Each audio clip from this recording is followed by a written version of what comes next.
Hello friends, my name is Ritesh Agarwal and I welcome you again to the Hindu analysis for today, where we look at the top-notch stories from CLAT's perspective. Let's look at the storyboard for today. Let's get started. देखो आज के front page पे आप पहला article देखोगे, US expresses unease over S-400 deal. So this comes from international as well as defence perspective. तो इस पर हम बात करेंगे. WHO recommends first anti-malarial vaccine, very important development from the global healthcare sector. Government asks top court to set quota norms for promotions. Okay, so we'll talk about reservations in promotions. UP tops list of states emitting fine particulate matter. So this is a report finding related to environment. We'll talk about this. Cabinet clears 4,445 crore textile parks. Very important development in the world of economy. Very important decision. We'll talk about it in detail. Duo wins Nobel Chemistry Prize for work on catalyst. So another basically announcement in the series of Nobel Prize. We have already discussed the Nobel on medicine and physics, and now it's about chemistry. And then the last one is from the editorial section, trade multilateralism at risk. Very interesting article related to WTO and the challenges faced by WTO. So we'll discuss that in depth. And now let's get started with the first update. US expresses unease over S-400 deal. देखो इसका मतलब क्या है. Basically, US Deputy Secretary of the State is on visit to India, Wendy Sherman, and she said that okay, both India and Russia, about the deal of S-400 missile defense system being procured by India from Russia. She commented on the same that they might want to reconsider and they might be able to work out about the possible US sanctions over the defense purchase. ठीक है. तो basically हमें पता चलता है कि United States is not happy about the deal of India to procure S-400 missile defence system from Russia. तो ये तो न्यूज़ हो गई जो हमने हिंदू में पढ़ी. अब हमारा काम कहाँ शुरू होता है, हम इसका रीज़न पता करें. हम ये पता करें कि क्यों यूएस को ऐतराज़ है कि इंडिया रशिया से S-400 मिसाइल डिफेंस सिस्टम ले रहा है. What is the reason behind it? ठीक है. और इंडिया इसका थोड़ा बैकग्राउंड भी समझे. S-400 मिसाइल डिफेंस सिस्टम क्या है, कब इंडिया ने डील की. तो ये बैकग्राउंड इंफॉर्मेशन है जो ज़्यादा काम की है, तो वो देखते हैं. देखो 2018 अक्टूबर में इंडिया ने डील साइन की थी. 5.43 billion USD deal with Russia to buy 5 units of S-400 Triumf missile system. ठीक है. तो 2018 में रशिया के साथ हमने डील साइन की थी 5 unit S-400 defence missile defence system के लिए हमने डील साइन की थी. ठीक है. और डोनाल्ड ट्रंप के एडमिनिस्ट्रेशन ने इस पे एतराज जताया था. उन्होंने इंडिया को थ्रेटन किया था that India may face sanctions on the deal under countering America's adversaries through sanctions act, CAATSA. अब देखो एक और क्वेश्चन हमारे माइंड में आ जाता है कि यार ये एक्ट क्या है. ठीक है. इसे मैंने हाईलाइट किया हुआ है, countering American adversaries through sanctions act. What is this act about and why India में face sanctions under this act. तो पहले तो इस एक्ट को समझते हैं, फिर अपन इस कहानी को आगे बढ़ाएंगे. ये एक्ट जो है ये एक यूएस लॉ है which imposes sanctions on Iran, North Korea and Russia. इसे 2017 में डोनाल्ड ट्रंप लेकर आए थे और इस एक्ट के तहत उन सारी कंट्रीज पे सैंक्शंस लगाए जा सकते हैं अपार्ट फ्रॉम दीज कंट्रीज जो इनके साथ डील करेगी. इनसे ईरान, नॉर्थ कोरिया और रशिया. ठीक है. तो इंडिया के साथ मल्टीपल प्रॉब्लम्स है. फॉर एग्जांपल इंडिया ईरान से ऑयल इंपोर्ट करने पर भी प्रॉब्लम है कि they might face sanctions under CAATSA. ठीक है. और रशिया के साथ जो हमने S-400 की डील की है उस पर भी सैंक्शंस की छाया है अंडर कैट्सा. ठीक है. तो क्या किसी कंट्री पे एक्शन लिया गया इस एक्ट के तहत? हाँ, ऑलरेडी चाइना और टर्की पे सैंक्शंस लगाए गए हैं. ऑलरेडी चाइना और टर्की पे सैंक्शंस लगाए गए हैं because of buying from Russia. इन दोनों ने वेपन्स खरीदे थे रशिया से और उन पर ये सैंक्शंस लगाए गए. In fact Turkey which is a NATO ally also has been removed from the F-35 joint strike fighter program. तो यानी अमेरिका ने क्या कहा, अगर आप रशिया से वेपन्स खरीद रहे हो तो आप यूएस से F-35 फाइटर जेट नहीं खरीद सकते. अगर आप रशिया से वॉर प्लेन्स खरीद रहे हो तो then we will not supply you with the war planes. अब there is a different story. Obviously US does not share very cordial relationships with Iran, North Korea and even Russia. All of you know this. So they are being listed under American adversaries. Russia उसको Ukraine में उसके expansion programme को लेकर के और American elections में meddling को लेकर के सज़ा दी गई थी, ठीक है। अच्छा, अब इंडिया की कहानी पर आते हैं। तो obviously that is why under CAATSA, because Russia listed है और रशिया से हम वेपन्स खरीद रहे हैं, इसीलिए हम पर भी सैंक्शंस लगाने की बात की जा रही है। मगर इंटरेस्टिंग बात यह है कि रशिया से और बाकी जो वेपन्स हम खरीद रहे हैं उसको लेकर के यूएसए ने कोई ऐतराज़ अभी तक नहीं बताया, ठीक है। चाहे हम वो राइफल्स खरीद रहे हैं, चाहे वो कामोव हेलीकॉप्टर्स के बारे में बात हो गई, बट यहाँ जहाँ हम S-400 मिसाइल डिफेंस सिस्टम के बारे में बात करते हैं, वहाँ पर अमेरिका ने काफ़ी स्ट्रॉन्ग अपना ऑपोजिशन हमारे साथ दर्ज करवाया है, ठीक है। S-400 है क्या? It is a surface to air missile defence system. अब surface to air missile defence system का मतलब क्या है कि कोई भी एरियल ऑब्जेक्ट को इंटरसेप्ट किया जा सकता है। इस मिसाइल डिफेंस सिस्टम के तहत कोई भी हवा से आने वाला वेपन, चाहे वो कोई मिसाइल हो, चाहे वो कोई ड्रोन हो, चाहे वो कोई फाइटर जेट हो, उन सबको डिस्ट्रॉय किया जा सकता है, ठीक है। और ये काफ़ी इफेक्टिव मिसाइल डिफेंस सिस्टम है। It is much better than the similar kind of a system developed by USA called THAAD, terminal high altitude area defence system, ठीक है। तो ये दुनिया का सबसे एडवांस्ड मिसाइल डिफेंस सिस्टम है, ठीक है। System can engage all type of aerial targets within the range of 400 kilometre and at an altitude of up to 30 kilometres. तो 30 किलोमीटर्स के एल्टीट्यूड तक और 400 किलोमीटर्स की रेंज तक कोई भी टारगेट इंगेज किया जा सकता है, और एक साथ 6 टारगेट्स को इंगेज किया जा सकता है। एक बार में 100 एयरबोर्न टारगेट्स को ट्रैक किया जा सकता है, और किसी भी 6 को एक साथ इंगेज किया जा सकता है, किसी भी 6 को एक साथ डिस्ट्रॉय किया जा सकता है। That is why it is considered as a very superior kind of missile defence system. तो इंडिया ने इसको प्रोक्योर किया उस समय despite of threats of CAATSA, ठीक है। और उसी बारे में अभी बात हो रही है। So next update is straight from the health care sector. WHO recommends anti malarial vaccine. देखो, ये बहुत खास मोमेंट है। WHO ने मलेरिया के लिए पहली वैक्सीन अप्रूव की है। वैक्सीन को बनने में 30 साल लग गए, ठीक है। मलेरिया से 4 लाख जानें हर साल जाती है, तो it's a very important development for global health care, ठीक है। तो WHO ने रिसेंटली अप्रूव किए RTS-S नाम की वैक्सीन, मोर पॉपुलरली नोन एज मॉस्किरिक्स। ये वैक्सीन बनाई है ब्रिटिश ड्रग मेकर ग्लैक्सोस्मिथक्लाइन ने, ठीक है। और ये वैक्सीन मलेरिया पे काफ़ी हद तक इफेक्टिव है। इसका पायलट ऑलरेडी कुछ अफ्रीकन कंट्रीज़ में किया जा चुका है, जैसे कीनिया, घाना और मालावी, ठीक है। तो कुछ इंपॉर्टेंट अपडेट्स देखेंगे हम।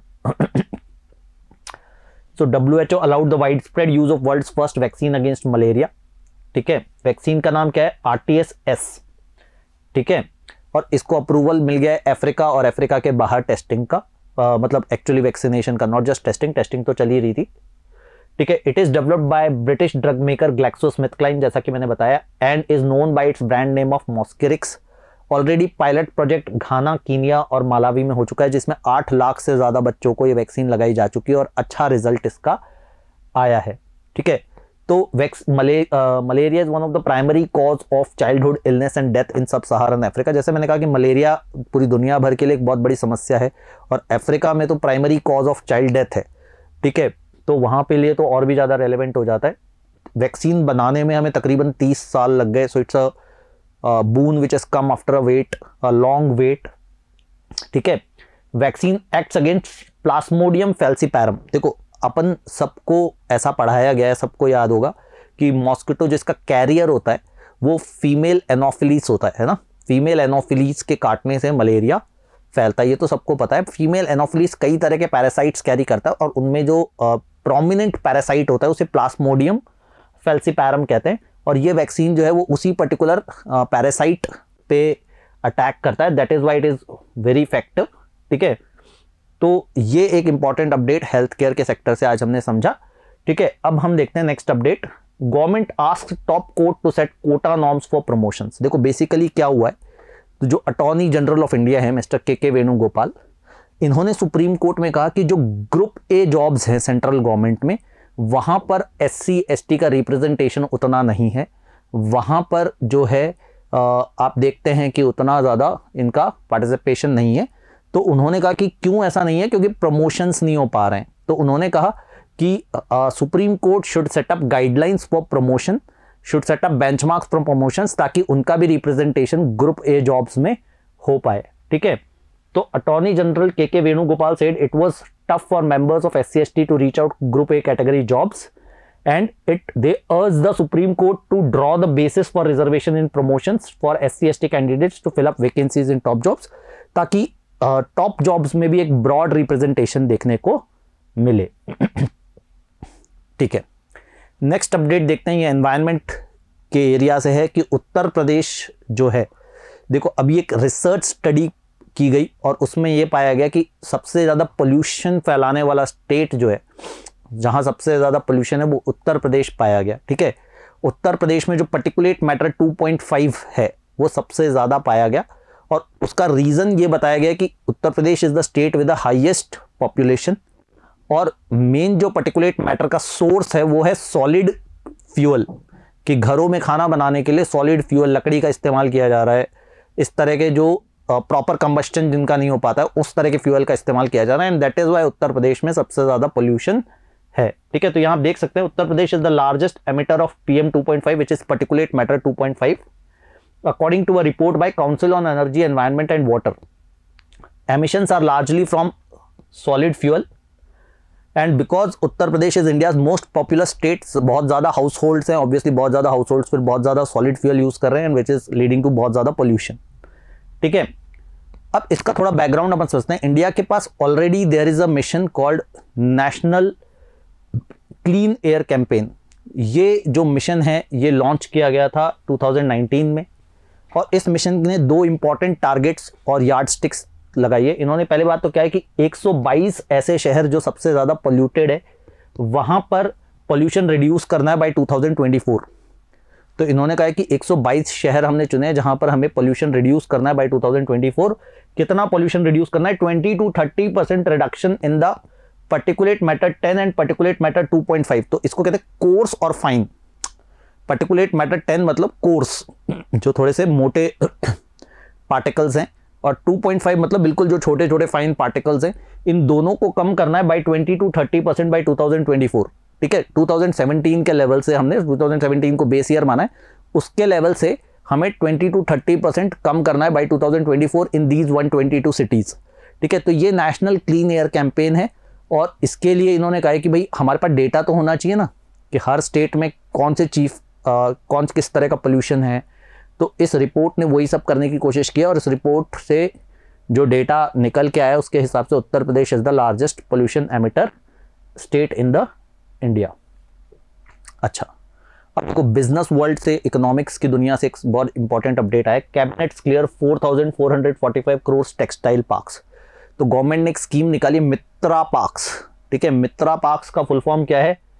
Basically mega integrated textile reason and apparel parks. ठीक है, तो गवर्नमेंट इज मैंने पहले भी कहा था कि the current government has particular penchant for acronyms. ठीक है, तो बहुत सारे एक्रोनियम्स हमें याद करने होते हैं, चाहे वो नीति आयोग हो, निर्माण अवार्ड्स हो, बहुत सारे हैं, अमृत हो। ठीक है, तो यहाँ पर जो है मित्रा पार्क्स के बारे में बात की जा रही है। तो टेक्सटाइल पार्क का कॉन्सेप्ट क्या है? देखो पहले मैं आपको समझाता हूँ कि इसकी ज़रूरत क्या है। These are basically SEZs। एक इस तरीके से समझ ले कि SEZs है बहुत बड़े इकोनॉमिक जोन्स हैं जहाँ पे सिर्फ टेक्सटाइल इंडस्ट्री से जुड़ा हुआ काम होगा। टेक्सटाइल इंडस्ट्री के सारे प्रोसेसेस, चाहे वो स्पिनिंग हो, चाहे वो डाइंग हो, चाहे वो वीविंग हो, चाहे वो फैब्रिकेटिंग हो, जो भी XYZ है, वो सारा काम इन जोन्स में होगा। और उसकी वजह ये बताई जाती है कि आज की तारीख में textile industry is basically suffering because of huge logistics cost. तो जैसा कि गवर्नमेंट के कहा है कि भैया कॉटन बनता कहीं पर है, उसकी वीविंग कहीं होती है, उसकी स्पिनिंग कहीं होती है, उसकी डाइंग कहीं होती है, फिर फाइनल कपड़ा कहीं और बनता है। तो एक जगह से दूसरी जगह तक जाने में ही कॉस्ट इतनी बढ़ जाती है कि अल्टीमेट प्रोडक्ट्स जो है वो कॉम्पिटिटिव रह नहीं पाता। तो गवर्नमेंट की सोच क्या है कि सब चीज़ें एक जगह पे होनी चाहिए। ठीक है, जहाँ पैदा हो कॉटन वहीं पर, या जहाँ पर भी क्रॉप आपका है, जहाँ पर भी प्रोसेस हो, तो टेक्सटाइल के ज़्यादा से ज़्यादा प्रोसेसेस जो हैं वो एक साथ हों, तो लॉजिस्टिक कॉस्ट भी बचेगी, इकोनॉमीज ऑफ स्केल से पूरी इंडस्ट्री को फ़ायदा मिलेगा। तो इसीलिए ये स्कीम लाई गई है। It will include brownfield and greenfield projects. Brownfield projects मतलब क्या होते हैं? जो एग्जिस्टिंग प्रोजेक्ट्स होते हैं। और ग्रीनफील्ड प्रोजेक्ट क्या होता है? अगर आप नया प्रोजेक्ट सेटअप करते हैं तो। ठीक है, तो Mitra park aims to integrate the entire textile value chain from spinning, weaving, processing, dyeing, printing to garment manufacturing at one location. इसे बजट में अनाउंस किया गया था, अब इसे इंप्लीमेंट करने की बारी आ गई है। ठीक है, अब देखो इसमें गवर्नमेंट क्या इंसेंटिव्स दे रही है, गवर्नमेंट क्या फायदा दे रही है। गवर्नमेंट बेसिकली ये पार्क सेटअप करेगी through a special purpose vehicle, जिसका काम सिर्फ ये पार्क सेटअप करना रहेगा। और दो तरह का सपोर्ट गवर्नमेंट ने कहा है, एक तो development capital support, infrastructure development करने के लिए गवर्नमेंट डेवलपमेंट कैपिटल सपोर्ट देगी, जिसमें उन्होंने कहा है 30% of the project cost, it would fund 30% of the project cost, जिसमें मैक्सिमम कैप गवर्नमेंट ने रखा है 500 करोड़ कि हम आप जो भी प्रोजेक्ट लगाओगे उसका 30% गवर्नमेंट देगी। Maximum limit is 500 crore for green field projects and 200 crore for brown field projects. उसके अलावा गवर्नमेंट ने एक दूसरा कंपोनेंट भी रखा है, कॉम्पिटिटिवनेस इंसेंटिव सपोर्ट, जिसमें उन्होंने पर पार्क 300 करोड़ रुपए तक का इंसेंटिव रखा है। ठीक है, तो ये तो हो गया पार्क लेवल इंसेंटिव्स, ठीक है, जो गवर्नमेंट ऑफर करेगी। ठीक है, इसके अलावा अब कहां लगाए जाएंगे पार्क्स, तो उन्होंने कहा कि हम बिडिंग प्रोसेस रखेंगे, जो स्टेट हमें चीपेस्ट लैंड देगा, ठीक है, और लैंड का मतलब कम से कम 1000 एकड़ लैंड होनी चाहिए, उस लैंड पे कोई क्लेम नहीं होना चाहिए, उस लैंड को बिल्कुल आप कॉन्टिगुअस लैंड होनी चाहिए, एक साथ लैंड होनी चाहिए, 1000 एकड़ लैंड, उस स्टेट को हम ट्रांसपेरेंट बिडिंग प्रोसेस के थ्रू ये टेक्सटाइल पार्क लगाने देंगे। ठीक है, we will select a master developer to setup and maintain the park. ठीक है, तो इसके अलावा एक मास्टर डेवलपर चुना जाएगा जो ये पार्क सेटअप करेगा और उसकी मेंटेनेंस भी देखेगा। और क्या सुविधाएं होंगी, पूरे पार्क के एरिया में 50% मैन्युफैक्चरिंग के लिए होगा, 20% यूटिलिटीज होगा और 10% will be for commercial development. ठीक है, 4 कैटेगरीज में इंडस्ट्रीज को बांटा जाएगा। ऐसी इंडस्ट्रीज जो 300 करोड़ रुपए से ज्यादा पैसा लगा रही है, ऐसी इंडस्ट्रीज जो 100 से 300 करोड़ रुपए के बीच में लगा रही है, ऐसी इंडस्ट्रीज जो 100 करोड़ से कम लगा रही है, और फिर जो टेनेंट्स हैं, टेनेंट्स का मतलब basically they are not investing money, they are just paying rent and running their units. ठीक है, 4 कैटेगरीज में इन्वेस्टमेंट्स को देखा जाएगा। इसके अलावा जो अर्ली इन्वेस्टर्स हैं, जो एंकर प्लांट्स लगाएंगे और कम से कम 100 लोगों को रोजगार देंगे, ऐसे लोगों को 10 करोड़ रुपए तक का इंसेंटिव 3 साल के लिए मिलेगा। ठीक है, और कुछ बेसिक फैसिलिटीज के बारे में बात की गई है, जैसे कि इंक्यूबेशन सेंटर होगा, अफ्लुएंट ट्रीटमेंट प्लांट होगा ताकि इको फ्रेंडली भी बना सकें उसे, फिर टेक्सटाइल रिलेटेड फैसिलिटीज होंगी जैसे डिजाइन सेंटर्स, टेस्टिंग सेंटर्स। तो काफी कुछ गवर्नमेंट ने स्कीम में अनाउंस किया टेक्सटाइल पार्क्स के लिए। It's a good step, it's a ambitious project for the textile sector. देखते हैं ऑन द ग्राउंड कितना अच्छे से इंप्लीमेंट कर पाते हैं, but some important update today. अब देखो नोबेल प्राइज की श्रृंखला में एक और अपडेट देखते हैं। तो मैंने आपको बताया, हमने मेडिसिन के नोबेल के बारे में बात की, उसके बाद हमने फिजिक्स के नोबेल के बारे में बात की, अब केमिस्ट्री का नोबेल अनाउंस हो गया है। तो केमिस्ट्री का नोबेल जो है वो 2 लोगों को मिला है, और नोबेल किस लिए मिला है, कैटलिस्ट समझते हैं आप, जो किसी भी केमिकल रिएक्शन को कंट्रोल कर पाता है या it causes a particular chemical reaction. तो कैटलिस्ट, तो साइंटिस्ट अभी तक 2 ही तरह के कैटलिस्ट को समझते थे, एक मेटल्स और एक एंजाइम्स, और अब एक तीसरा किस्म का कैटलिस्ट इंट्रोड्यूस किया गया है। तो जर्मनी के बेंजामिन लिस्ट और यूएस के डेविड मैकमिलन, इन्हें ये अवार्ड मिला है for developing a tool which can be use to control and accelerate chemical reactions. तो एक तीसरे किस्म का कैटलिस्ट इन्होंने इंट्रोड्यूस किया है which works on small organic molecules. तो ये जो नई टेक्निक है जो इनकी, which basically controls a chemical reaction or can even accelerate a chemical reaction, is based on small organic molecules. इस टेक्निक का नाम है asymmetric organocatalysis। क्या नाम है स्कीम का, asymmetric organocatalysis।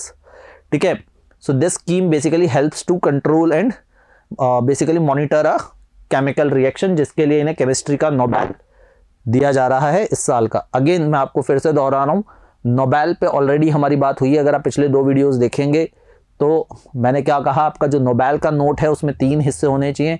पहला हिस्सा इस साल के विनर्स, दूसरा नोबेल का बैकग्राउंड, तीसरा इंडियन नोबेल लॉरिएट्स। ठीक है, ये अगर आपके पास है तो नोबेल के पास, नोबेल से रिलेटेड सारे अपडेट्स आपके पास हैं। अब देखो एडिटोरियल्स के बारे में बात करते हैं। आज एक बड़ा इंटरेस्टिंग ये आर्टिकल आया, trade multilateralism at risk. It talks about world trade organization WTO के बारे में बात करता है, and the challenges faced by WTO। तो ये क्या कहता है कि WTO की मीटिंग होने वाली है जिनीवा में, ठीक है, मिनिस्ट्रियल मीटिंग होने वाली है, और उसमें WTO के पास एक अपॉर्चुनिटी है कि वो कुछ ऐसा कर दे जिससे the institution remains relevant, it becomes more it can play its role the way it is being envisaged। ठीक है, तो upcoming WTO ministerial meeting scheduled for next month in Geneva provides an opportunity to rescue WTO from irrelevance। अब इसमें क्या कहा गया है कि इनिशियली WTO पे ऐसे आरोप लगाए जाते थे कि वो अमेरिका को फेवर कर रहा है, but now America has lost interest in WTO।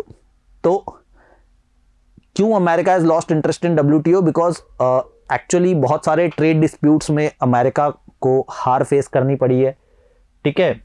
और अमेरिका को ऐसा भी लगता है कि WTO has basically aided China in growing और rising at the cost of US. So the feeling in Washington is that WTO hasn't served the American national interest by failing to stem China's rise and regularly indicting the US in trade disputes. That is why Donald Trump ने WTO को काफ़ी criticise किया था and Joe Biden is doing the same, ठीक है। अब US कर क्या रहा है? तो continuation of the US policy on WTO is most evident in sustained crippling of the appellate body. तो US क्या कर रहा है? जो appellate body है WTO की, उसे कमजोर कर रहा है। एपेलेट बॉडी का मतलब वो बॉडी जहां पर आप WTO डिसीजंस के खिलाफ अपील कर सकते हो, ठीक है। तो AB is part of WTO's dispute settlement mechanism, but अभी क्या हो रहा है कि एपेलेट बॉडी खाली पड़ी है, वहां पे वैकेंसीज है, जैसे हमारे हिंदुस्तान में काफी सारे कोर्ट्स में, ठीक है। जब जज ही नहीं होगा तो वहां पर कोई फैसला भी कैसे होगा? तो over the years US has consistently blocked the appointment of AB members. तो वो यूएसए क्या कर रहा है कि वो एपेलेट बॉडी के मेंबर्स को चुनने ही नहीं दिया जा रहा, ठीक है। वो अपनी वीटो पावर्स वगैरह का इस्तेमाल करके एपेलेट बॉडी में नए मेंबर्स चुनने ही नहीं दे रहा। तो जब बॉडी के मेंबर्स नहीं चुने जाएंगे तो फिर क्या होगा? सिंपल बात है कि अगर आप WTO के किसी भी डिसीजन से सहमत नहीं है तो आप अपील कर दीजिए।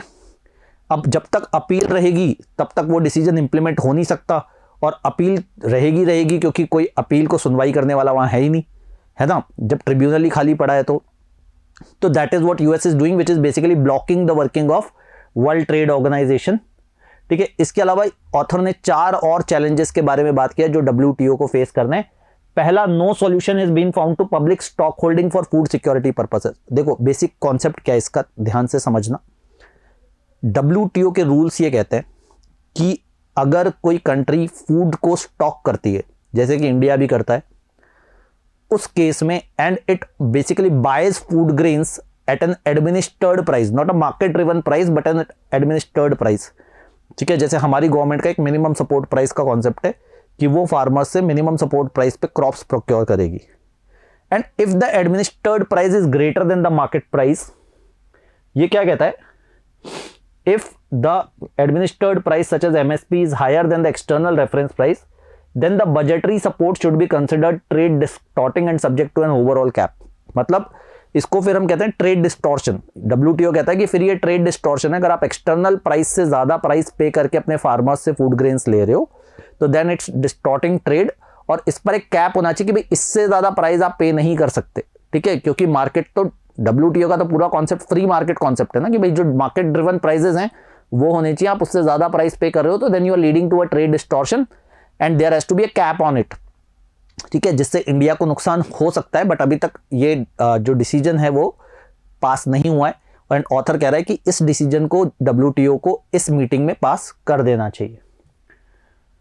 दूसरा, इन्होंने ट्रिप्स वेवर के बारे में बात की। ट्रिप्स जो है वो trade related intellectual property rights हैं, जो बेसिकली इंडिया और साउथ अफ्रीका ने पिछले साल ये डिमांड उठाई थी कि जो कोविड मेडिसिन हैं या कोविड रिलेटेड आपका जो मेडिकल केयर है उस पर इंटेलेक्चुअल प्रॉपर्टी राइट्स नहीं होने चाहिए, ये सारी दुनिया के लिए साझा होने चाहिए, क्योंकि it's a global problem and everybody should come forward regardless of whosoever's intellectual property rights it is. यहाँ पर इस तरह की कोई रेस्ट्रिक्शन नहीं होनी चाहिए। तो ऑथर कहता है कि ये जो वेवर है, और अभी USA ने भी इसे सपोर्ट किया था, तो ये कहता है कि ये जो वेवर है ये जल्दी से जल्दी ले लेना चाहिए, इस पे डिसीजन भी इस मीटिंग में ले लेना चाहिए। तीसरा, taking a decision on irrational subsidies on fishing. तो उन्होंने कहा कि जो WTO अलाउ करता है कि फिशिंग पे सब्सिडीज, उसका फ़ायदा चाइना जैसी कंट्रीज़ ने बहुत उठाया, और ये मरीन एनवायरनमेंट के लिए अच्छा नहीं है कि आप बिल्कुल अनसस्टेनेबल लेवल ऑफ फिशिंग कर रहे हैं, कॉमर्शियल फिशिंग कर रहे हैं, तो उससे ओशन बैलेंस को खतरा है, और WTO को ये सब्सिडीज़ पे काम करना चाहिए ताकि मरीन रिसोर्सेज को बचाया जा सके। हाँ, there has to be a balance कि आप लोकल फिशरमैन की जॉब को भी बचा सको और एटमॉस्फेयर या एनवायरनमेंट को भी बचा सको। चौथा, WTO को कुछ करना चाहिए अबाउट द ट्रेड पार्टनरशिप्स, तो उन्होंने कहा कि अभी कुछ बड़े बड़े बहुत बड़े बड़े ट्रेड पैक्ट्स हुए, जैसे RCEP regional comprehensive economic partnership या ट्रांस पैसिफिक पार्टनरशिप। तो उन्होंने बोला कि जब इतने बड़े बड़े ट्रेड पार्टनरशिप्स हो रहे हैं, इतने बड़े बड़े ट्रेड पैक्ट्स हो रहे हैं, तो फिर वो कहीं ना कहीं लॉ एक दूसरे के साथ क्लैश करते हैं कि आप WTO का लॉ फॉलो करोगे या आप इन अलायंसेज में जो लॉज बने उनको फॉलो करोगे, ठीक है। तो उन्होंने कहा WTO जो है, अगर इतने सारे अलायंसेज, अगर कंट्रीज आपस में ही पैक्ट बना करके लॉज बना लेगी एक दूसरे के साथ ट्रेड करने का, तो फिर WTO की ज़रूरत ही क्या है। तो उन्होंने कहा अगर एक बॉडी है जो ट्रेड को रेगुलेट करती है, तो वो एक सिंगल बॉडी ही होनी चाहिए, उसी के लॉज चलने चाहिए, और WTO has to do something about this plurilateral trade agreements.